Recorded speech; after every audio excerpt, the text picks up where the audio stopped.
En Tanzanie vivent près de la moitié des lions qui subsistent sur la Terre. On vient du monde entier pour admirer dans les parcs nationaux ce roi de la faune africaine.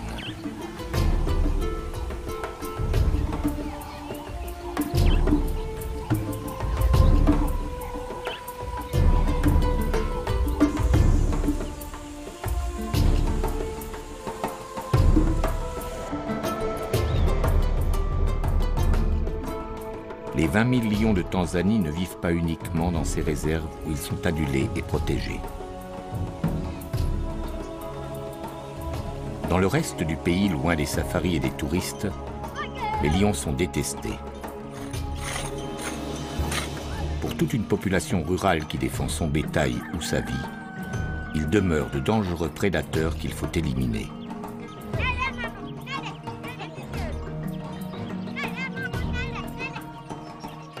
Chaque semaine, un homme meurt, victime de l'attaque d'un félin. Et chaque jour, lorsque les hommes se défendent ou se vengent, un lion est tué. C'est ici, dans cette vaste étendue de hauts plateaux, au pied du Kilimandjaro, que le face-à-face entre les hommes et les lions est le plus tendu.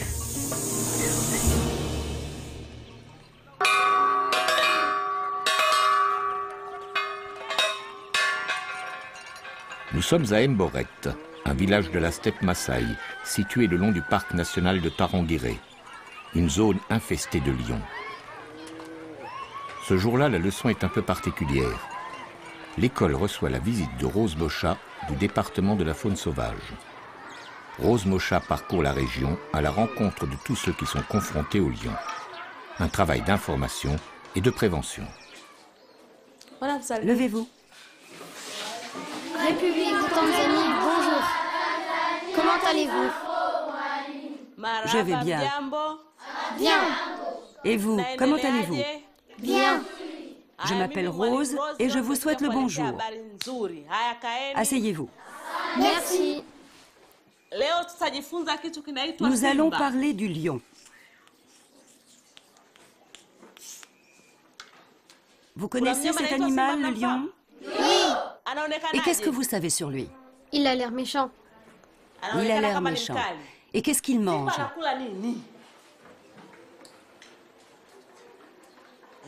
Toi, là derrière. De la viande.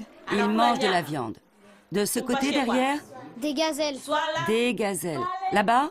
Des zèbres. Des zèbres, très bien. Vas-y, dessine-nous un lion.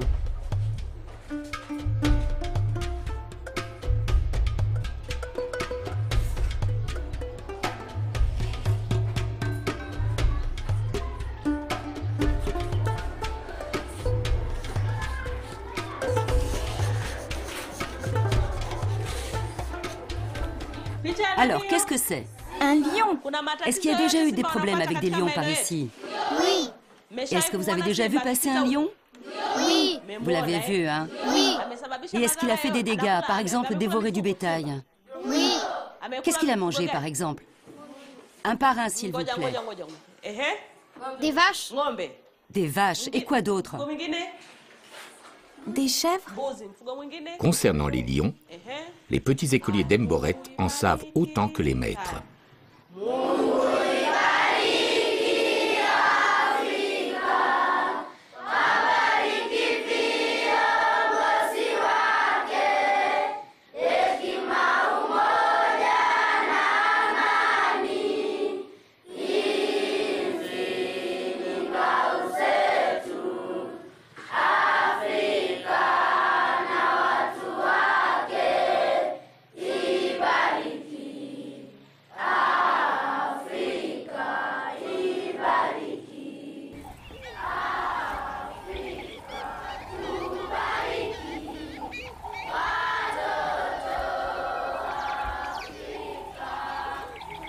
Ces enfants ne fréquentent pas l'école tous les jours. Bien souvent, leurs parents préfèrent les envoyer garder les vaches dans la brousse, selon le mode de vie des éleveurs Maasai. Le lion fait partie de leur quotidien. Le pays est pauvre, il a besoin du tourisme pour vivre. Les lions représentent un attrait majeur et leur protection, un enjeu vital. Dans les réserves, la présence humaine est strictement limitée. Mais au-delà de leurs frontières, souvent un simple trait sur la carte, de vastes étendues de brousse abritent des populations traditionnelles hostiles à la présence des fauves. Assurer la protection de ces populations tout en préservant les lions, la tâche des autorités tanzaniennes n'est pas facile. Tant bien que mal, le pays tente d'organiser la cohabitation.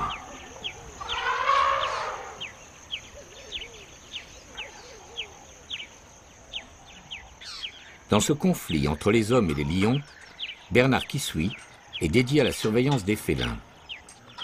Son travail consiste à localiser les différents groupes de lions et à suivre leurs déplacements. Ce matin, Bernard part à la recherche d'une famille de lions qu'il n'a pas vue depuis plusieurs jours. Il est bien possible que les lions soient sortis des limites du parc. Je vais mettre en marche ce récepteur, là. Et on va voir si ça fonctionne.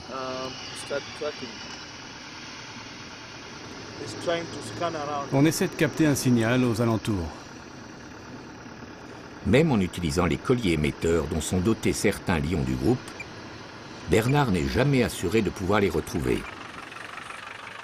Le comportement des félins est imprévisible. D'un jour à l'autre, les lions peuvent se déplacer sur de grandes distances. Nous devons aller de l'autre côté, là où on recevait les signaux les plus forts. Ils sont probablement à gauche, plus loin au fond de la vallée. Depuis qu'on a commencé à suivre les lions il y a 7 ans, nous avons une bonne idée de l'évolution des populations. Par exemple, en 2004, lorsque nous avons commencé, notre estimation était de 200 lions. Maintenant, on est descendu à un chiffre de 170, voire 160.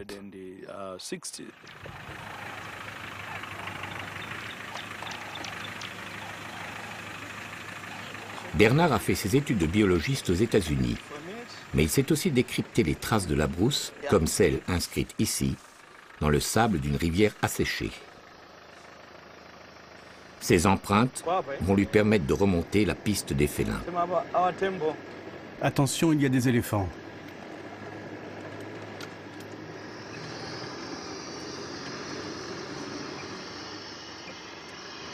Après plusieurs heures de recherche, le groupe de lions est localisé. Assis, là-bas.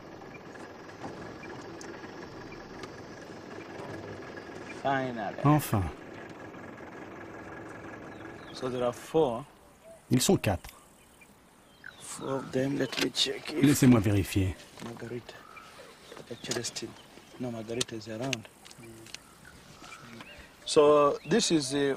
C'est un des groupes que nous étudions. Nous l'avons baptisé Altipiano. Là, ils sont à l'intérieur du parc, mais il y a quelques jours, on les a trouvés en dehors. Ça, ce sont les fiches d'identification de ce groupe. Vous voyez, ce clan était composé de beaucoup d'individus. Mais aujourd'hui, il n'en reste que 5.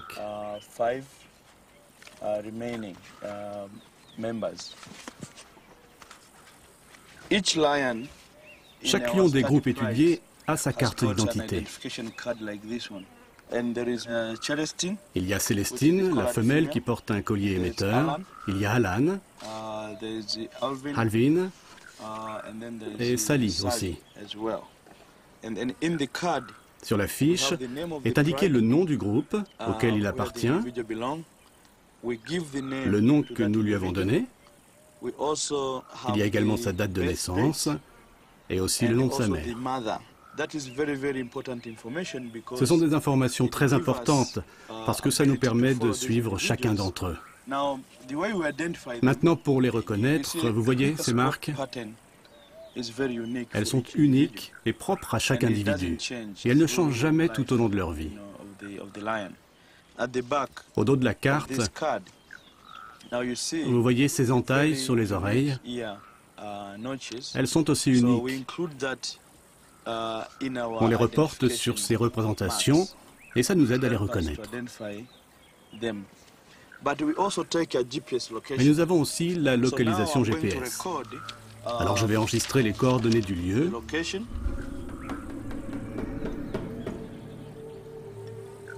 Et noter aussi l'heure.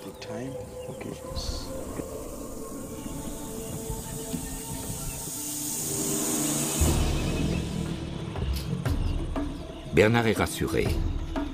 Tant qu'il reste à l'intérieur des parcs, la surveillance des félins est relativement facile.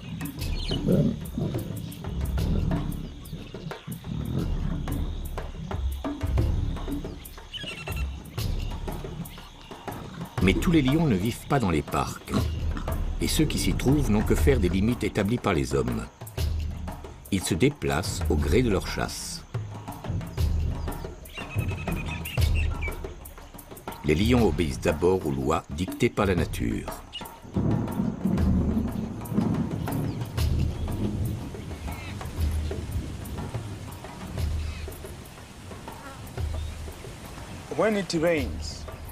Lors de la saison des pluies, c'est-à-dire autour de novembre, décembre et jusqu'en mai, les animaux se mettent à se déplacer à l'extérieur des parcs. Les lions sont forcés de suivre cette migration parce qu'il ne reste plus rien à manger dans les parcs. Donc ils sortent et ils se retrouvent dans des régions habitées. Il y a des gens, il y a du bétail et toutes sortes d'activités humaines.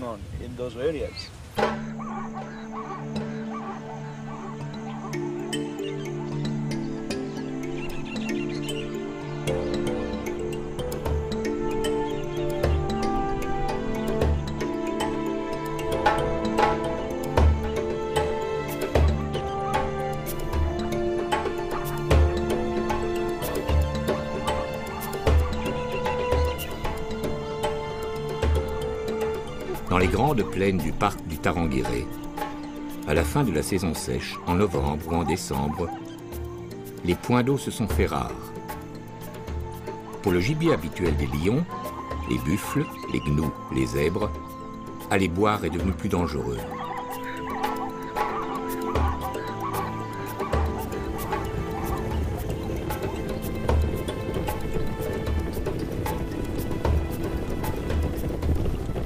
Obéissant à leur instinct, les animaux se sont rassemblés en de grands troupeaux.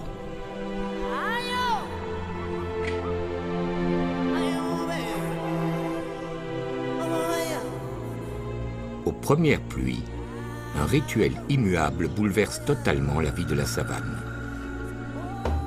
Le début de la grande migration. Un spectacle unique au monde qui voit des centaines de milliers d'herbivores se mettre en marche à la recherche de nouvelles prairies. Bientôt, les troupeaux franchissent les limites du parc et quittent ces espaces protégés. Dans la steppe Maasai, le moment du face-à-face est arrivé.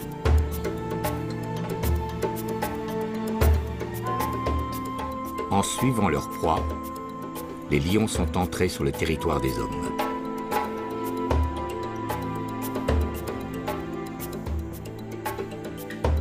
Ils vont y rencontrer des éleveurs, des enfants comme les écoliers d'Emboret, des paysans, tous ceux qui occupent la savane et qui, comme eux, jouent leur survie au quotidien.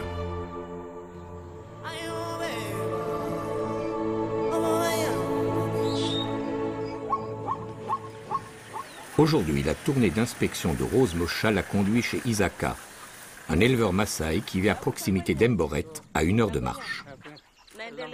Dans le passé, Isaka s'est déjà plaint d'attaques sur son bétail. Vous avez combien de vaches? J'ai 30 vaches. Il n'y a jamais de lions qui viennent par ici? Si, ça arrive, mais on les fait fuir. Ah, vous arrivez à les chasser. Comment faites-vous pour les faire partir? Quand on les entend rugir, soit on pousse des cris, soit on apporte des lampes et on fait de la lumière. Ah, ils s'enfuient.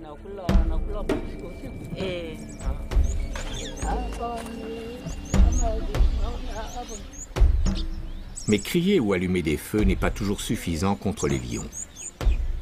Pour se protéger du fléau, Isaka a construit cette traditionnelle boma, un enclos en cercle fait de branches d'épineux empilées. Facile et rapide à construire, ces bomas jalonnent la savane.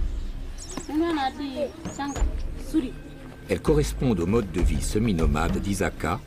Il doit pouvoir se déplacer rapidement en fonction des pâturages et des ressources en eau.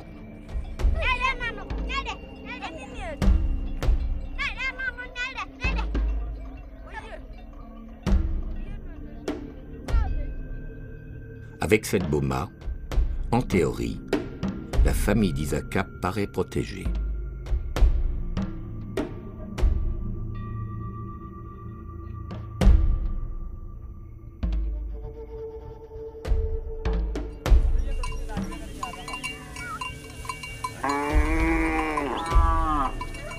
Isaka possède 30 vaches. À l'échelle du pays, c'est un homme riche. Mais pour nourrir les siens, il ne peut compter que sur son troupeau. Comme ses voisins éleveurs, il ne cultive pas la terre. Perdre une seule de ses vaches constituerait une catastrophe.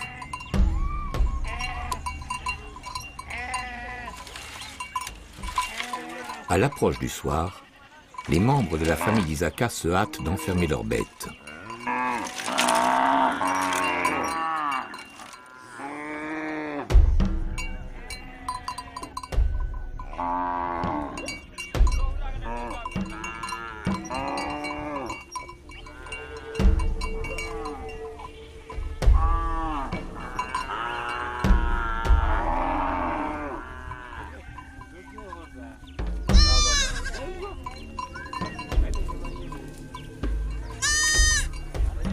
Les redoutables épines de la boma semblent interdire toute intrusion. Un homme ne peut franchir l'obstacle sans se blesser cruellement. Mais une boma n'est jamais très haute. Pour un lion affamé, c'est un piètre obstacle. Isaka sait que d'un seul bond, un félin peut franchir plusieurs mètres et dans sa fuite emporter l'une de ses vaches. Tous savent qu'à la faveur de la nuit, les prédateurs, hyènes, panthères et lions, peuvent s'approcher.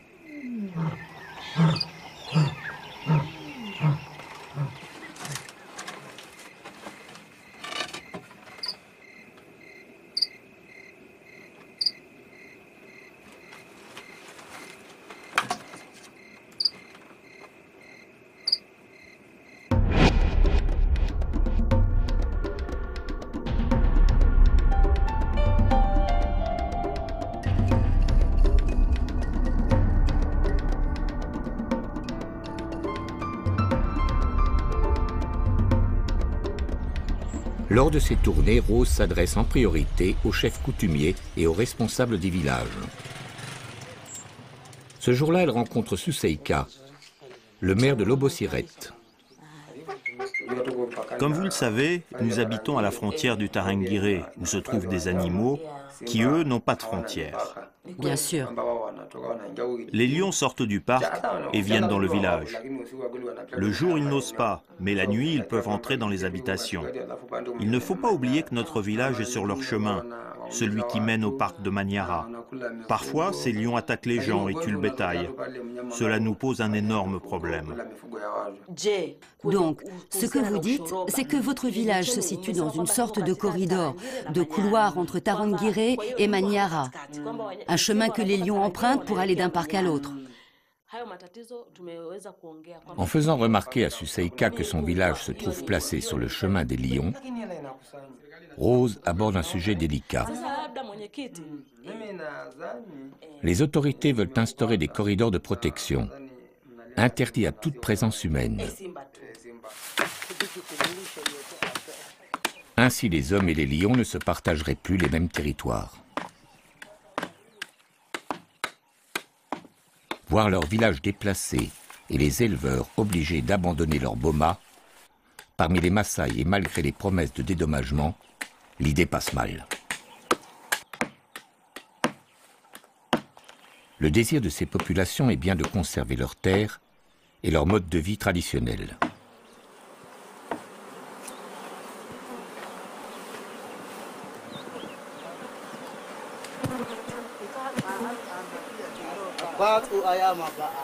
Les Maasai ont grandi au milieu d'une nature abrupte, dont ils ont appris à mesurer les dangers et dont ils utilisent au mieux toutes les ressources. Ainsi, ces villageois ont repéré un essaim d'abeilles à l'intérieur de ce baobab.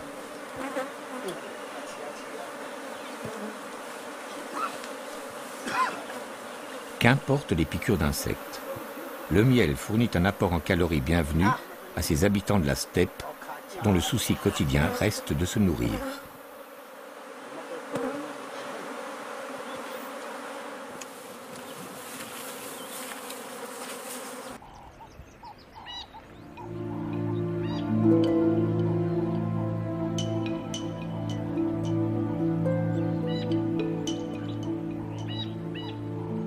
À Tarangire, tous les lions n'ont pas accompagné la grande migration.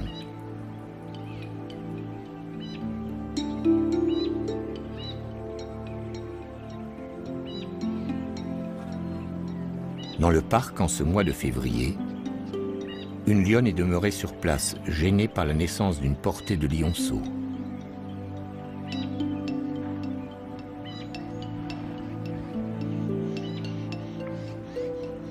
Ils ont grandi, mais ne sont pas encore devenus autonomes. Pour se nourrir, un lion adulte a besoin de près de 10 kg de viande par jour. Un groupe de lions doit ainsi tuer un grand animal comme un zèbre ou un gnou tous les 3 ou 4 jours.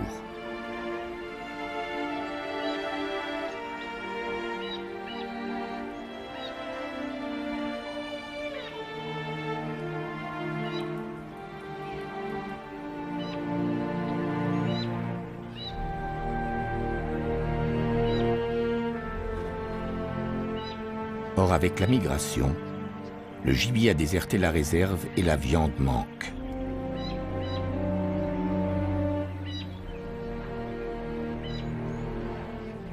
Sous-alimentés, à l'aspect famélique, les petits lions sont maintenant en danger.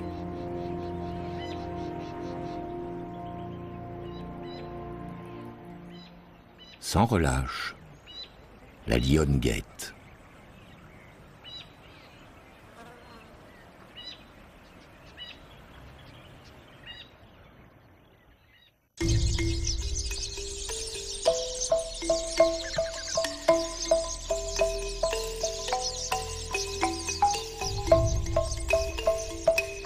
Dans sa boma non loin d'Ebboret, Isaka n'aura connu que quelques jours de répit.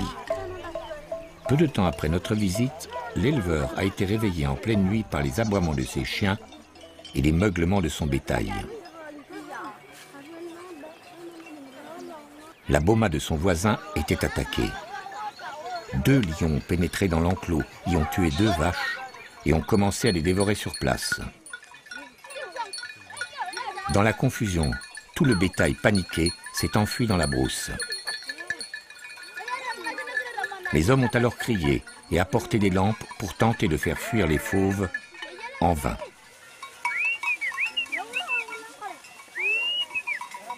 Il a fallu attendre plusieurs heures et l'arrivée d'un garde-chasse tirant des coups de feu en l'air pour que les lions abandonnent leur proie et que les bomas retrouvent leur calme.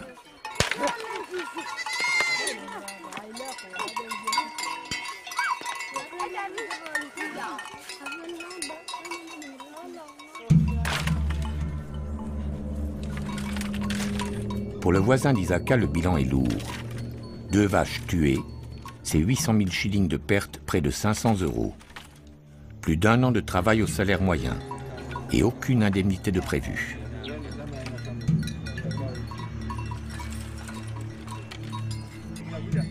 Dans la boma, l'inquiétude s'est installée. Les lions reviendront-ils? Les femmes et les enfants s'enferment dans les cases. Les hommes décident de veiller. Il y a beaucoup de problèmes avec les bêtes sauvages qui s'attaquent à nos vaches. Il faut qu'on soit prêt à les protéger. Un feu, des lances et les souvenirs de leur jeunesse alimentent leur courage. Chaque jour, il nous faut rester sur nos gardes. Parce que les lions ne préviennent pas, ils arrivent tout à coup. C'est comme ça qu'ils sont arrivés ici l'autre jour. Je vais remettre du bois dans le feu. La lumière permet au moins de voir un peu ce qui se passe. On ne voit pas très bien, mais c'est assez pour que nous puissions nous défendre. La vie continue, toujours. De toute façon, il n'y a rien d'autre à faire. On doit suivre notre destin. C'est comme ça.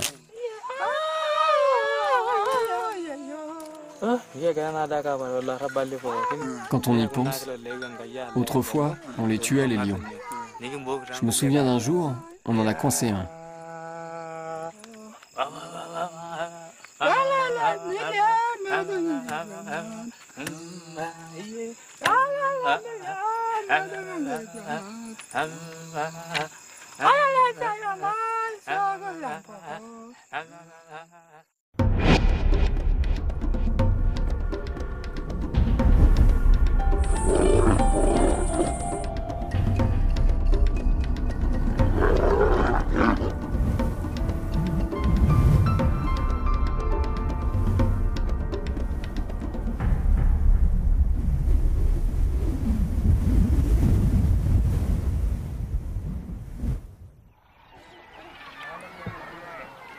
Autrefois, Isaka et les siens et tous les nomades Maasai des environs n'auraient pas hésité.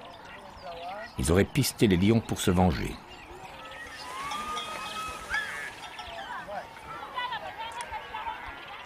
Ce matin, les hommes de la Boma se sont rassemblés. Ils savent qu'il leur est désormais interdit, sous peine de lourdes sanctions, de tuer les lions. À chaque attaque de lions sur le bétail, les Maasai organisaient une chasse et ils partaient dans la brousse jusqu'à ce qu'ils trouvent un lion, n'importe lequel, et ils le tuaient à coups de lance. Mais les éleveurs disposent aujourd'hui d'une arme bien plus efficace que les lances. Les gens se servent de poison. Je m'en souviens une fois, dans la partie sud du Tarangire, il y a eu cette histoire. Des lions qui se trouvaient en dehors du parc ont tué une girafe. Sa carcasse a été bourrée de poison.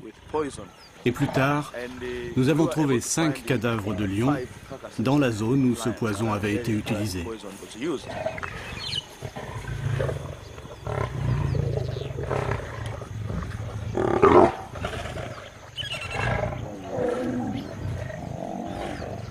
Lorsqu'ils tuent une proie, surtout si elle est importante, les lions ont pour habitude d'en dévorer une partie avant de revenir plus tard achever leur festin.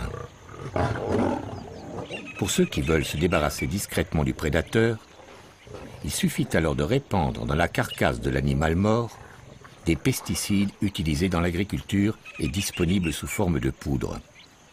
Tous les animaux charognards qui consomment cette viande sont aussitôt condamnés.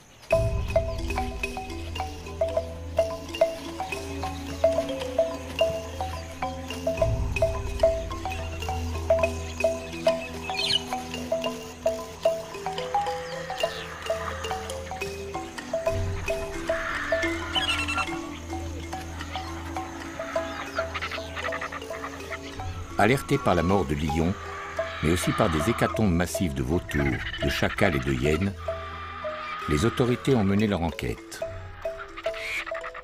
Très vite, elles ont soupçonné l'utilisation d'un pesticide interdit, car particulièrement nocif, le furadin.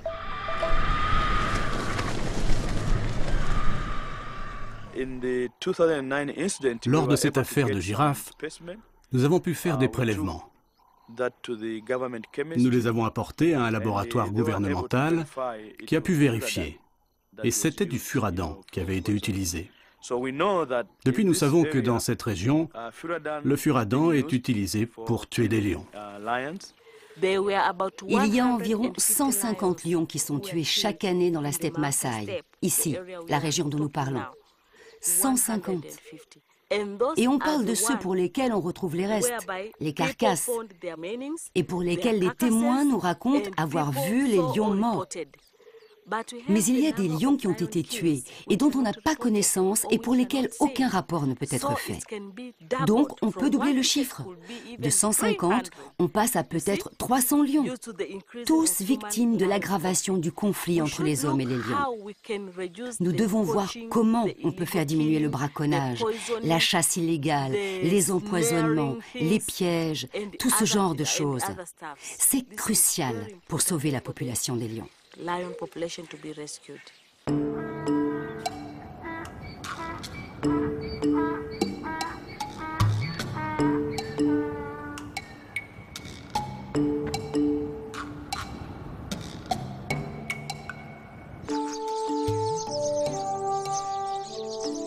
En une ou deux générations, le monde clos dans lequel vivaient ces nomades Maasai a profondément changé. Hier encore, ils subsistaient en autarcie, ne comptant que sur eux-mêmes, indifférents aux étrangers.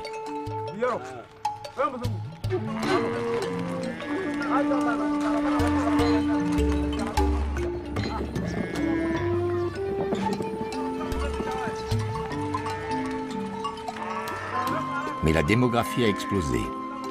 En 40 ans, la population de la Tanzanie a triplé. Il a fallu nourrir tout ce monde et alimenter des villes qui ne cessaient de s'étendre. Les Maasai ont compris qu'une richesse nouvelle les attendait avec leur bétail et le développement de son commerce.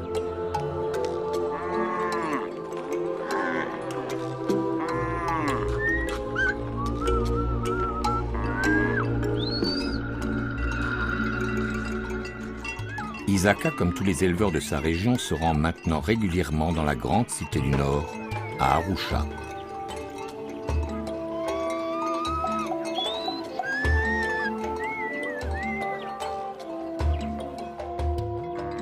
Isaka y vend chacune de ses vaches 400 000 shillings, soit près de 250 €.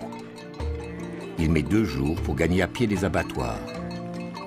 Il lui est même arrivé de franchir la frontière pour se rendre à Nairobi, la capitale du Kenya, à 15 jours de marche.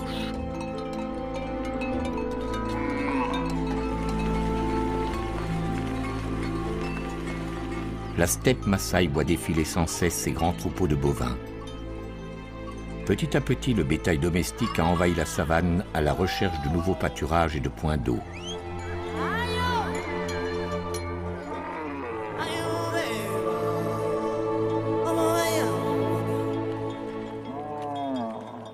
Pour nourrir les villes, il a fallu repousser toujours plus loin la faune sauvage, réduisant ainsi inéluctablement son espace vital.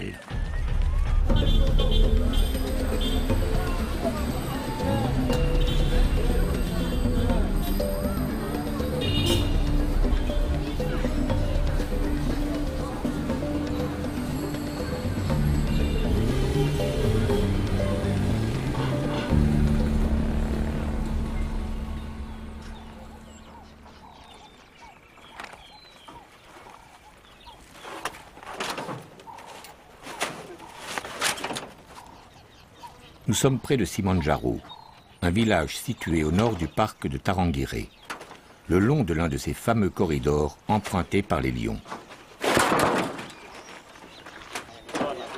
Ce jour-là, on charge dans un camion des rouleaux de grillage, un moyen de protection rudimentaire qui semble évident dans une société contemporaine, mais qui financièrement reste hors de portée des éleveurs de la steppe.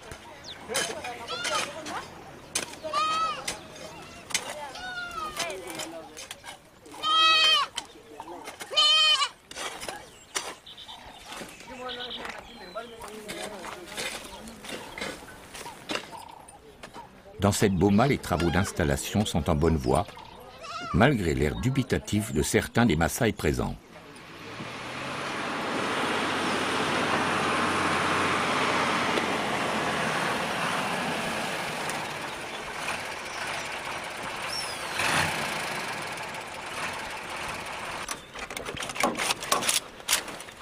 Mais lorsqu'arrive le camion, Toima, le chef du village, et tous les membres de sa famille mettent la main à la pâte.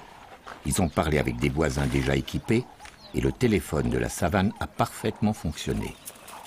Une boma solide est alors érigée. Le fil de fer remplace les épines.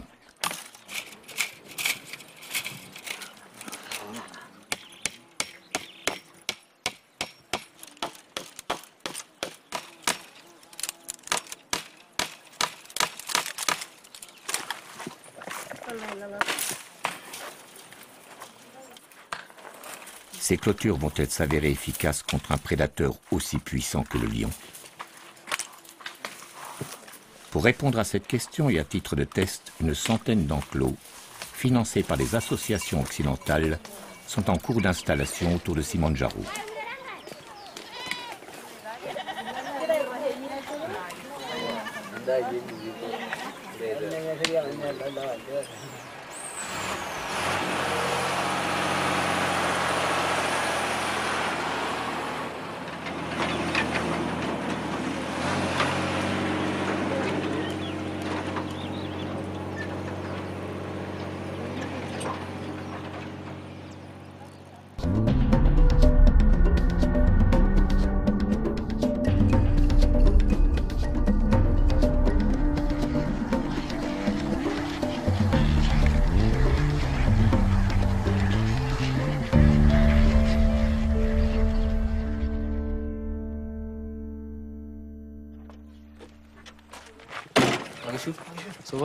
Bonjour, comment ça va? Ça va. Tout va bien. L'autre jour, les lions sont venus, mais ils n'ont pas pu entrer à l'intérieur des enclos.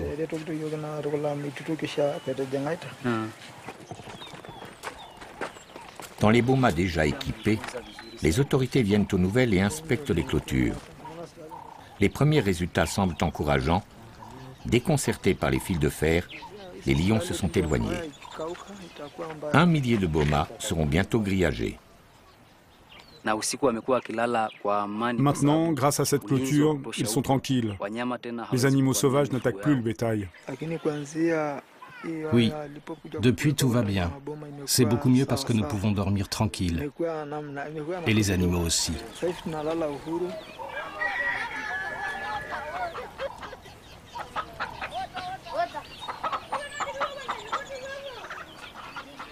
Mais pour l'éleveur, cette sécurité nouvelle a un prix.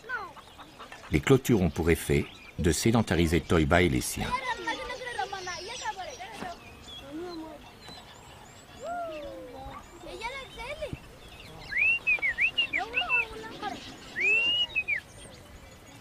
Le fil de fer va les éloigner encore un peu plus de leur passé de nomades.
Dans le parc de Tarangire, la lionne accompagnée de ses jeunes cherche toujours à se procurer de la nourriture.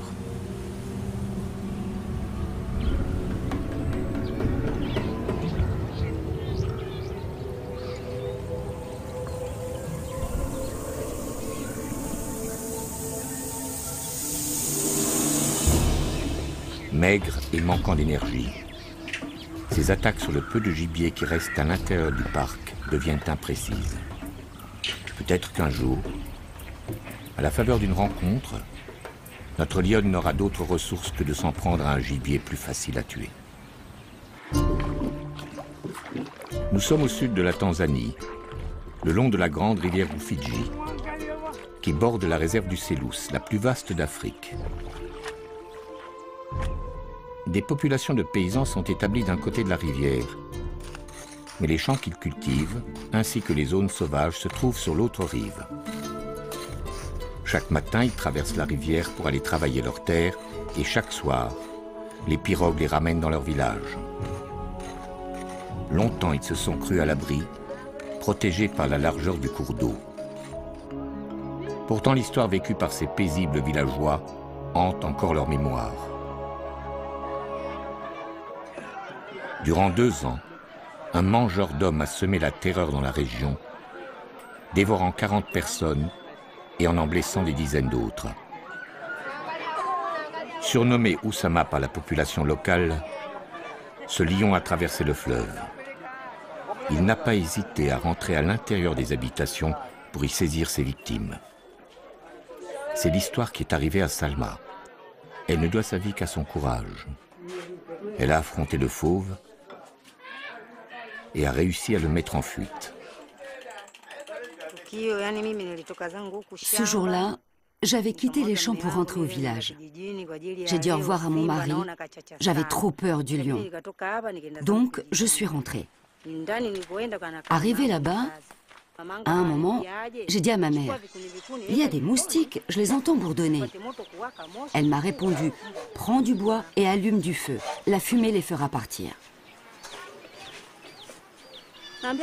Et je lui ai dit, « J'entends du bruit. Qu'est-ce que c'est que ce bruit ? » « Maman, c'est un lion. Il vient nous attaquer. » Il s'est acharné sur la porte et a réussi à la casser. Je me suis jetée sur le côté, mais il s'est retourné vers moi.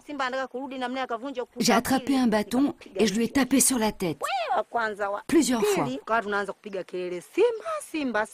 Et nous avons hurlé, « Un lion, un lion, un lion !»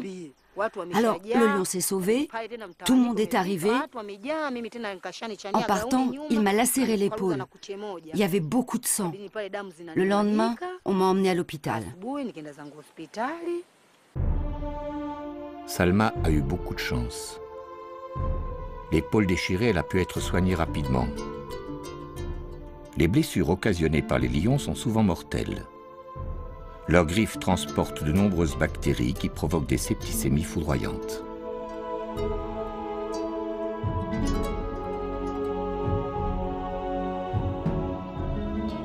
Le long de la Rufiji, à une certaine période de l'année, pour défendre leur récolte contre les cochons sauvages, les paysans passent la nuit dans ces cabanes.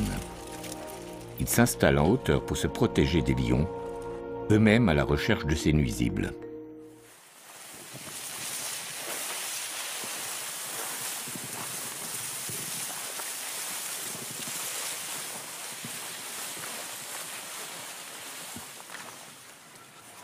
Oussama le lion ne s'intéressait pas aux sangliers.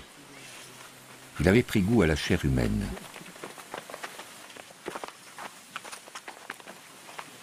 Voici le récit tragique de Fatouma et de sa famille. À l'âge de 20 ans, la jeune femme menait la vie sans histoire d'une paysanne de la Rufiji. Puis par 2 fois, son chemin a croisé celui du mangeur d'hommes.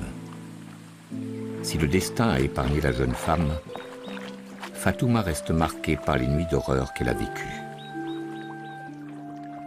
Aujourd'hui, elle traverse toujours la rivière pour continuer à cultiver les champs, situés du côté des espaces sauvages. Fatouma a refait sa vie et a fondé une nouvelle famille. Mais elle serre bien fort dans ses bras son dernier-né. Ce jour-là, quand mon mari a voulu rentrer vers la maison, il a croisé le lion. Il a crié et des gens ont entendu ses cris. Mais à ce moment-là, ils ont pensé que c'était des cris d'ivrogne. 3 jours plus tard, il n'était toujours pas rentré chez nous. Des gens se sont mis à le chercher dans toute la vallée. On n'a retrouvé que des restes. Voilà ce qui est arrivé à mon mari.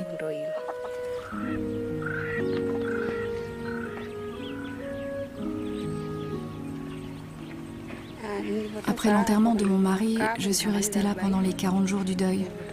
Et puis je suis partie chez mes parents. Le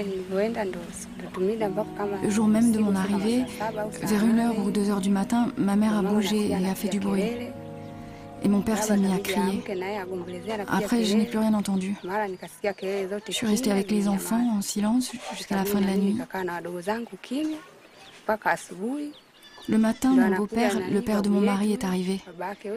Il est monté au-dessus dans la case et il a trouvé mon père mort. Tout le haut de son corps avait été dévoré. On a cherché ma mère, on l'a trouvée. Le lion lui avait mangé le ventre, le reste était là. Nous avons pris leur corps pour les enterrer.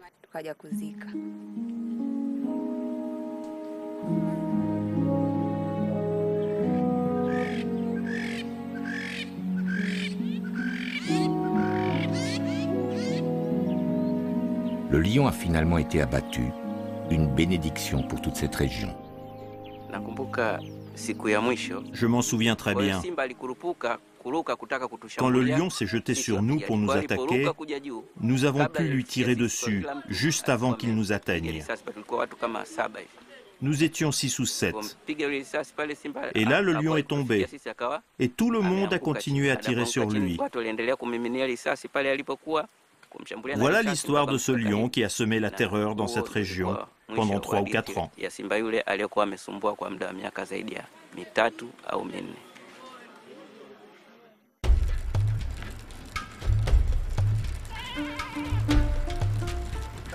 Les lions se nourrissant de chair humaine sont rares. Un tueur en série comme Oussama reste un cas extrême. Les écoliers d'Emboret n'y ont jamais été confrontés. Une mauvaise rencontre est toujours possible, mais ces enfants élevés à la rude école de la Brousse restent les héritiers des traditions Maasai. Ils ne s'imaginent pas en victimes.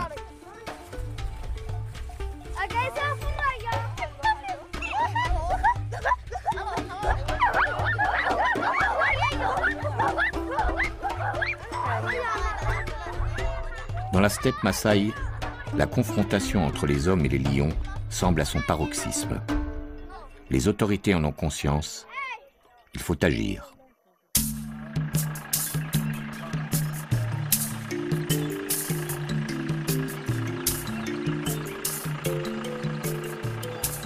À la lisière du parc du Tarangire, les hommes attachés à la surveillance des lions ont repris la piste. Relever leurs traces, suivre leurs déplacements, mieux comprendre leur comportement, permettra peut-être de se parer de futures attaques.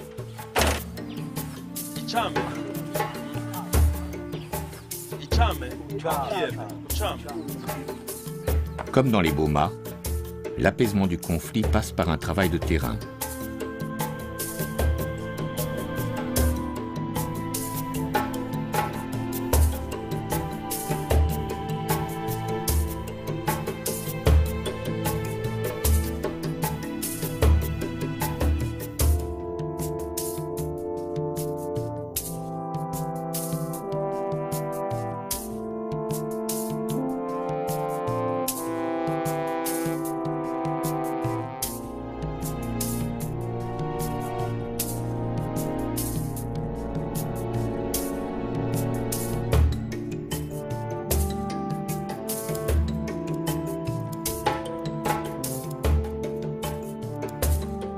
Rose, Isaka, Bernard, Fatouma, les enfants d'Emboret, tous ont une histoire particulière avec les lions.